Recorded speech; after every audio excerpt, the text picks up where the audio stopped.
Hi, I'm Lauren with iHeartSpeech.com, and I have another game to share with you guys.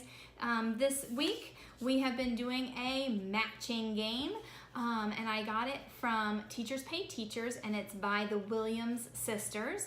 And what we did was we colored on the backs of the papers and then cut them out, and I usually practiced while we were coloring and cutting at an easier level than what they were working on, just to warm up our mouth. And then we laid them all out after we mixed them up, and the kids would get to turn over a card as we were playing.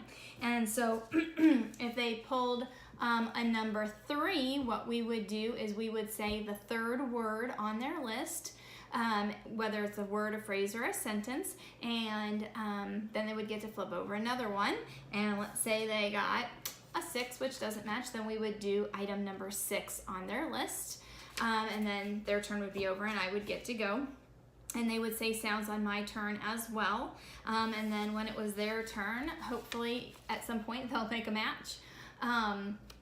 And I would then have them say the practice word, but then I would increase the difficulty level by 1 step. So in order to keep it, they don't necessarily have to get it right, because they're not always getting the challenge level right. It's because it's a challenge level, but it's 1 step more difficult. And so they would do the challenge level at this. So they're not practicing it over and over and over at that challenging level. They're practicing it at this is the level we're working at, but they do get some exposure to the challenging level, which is just a little bit harder for them without being completely frustrating.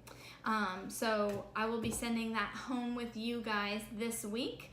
I hope that you have a great time playing, and I think it's going to be a game that your kids are going to ask to play so that they get to practice. And it's a whole lot more fun to practice your sounds while you're playing a game. So happy playing!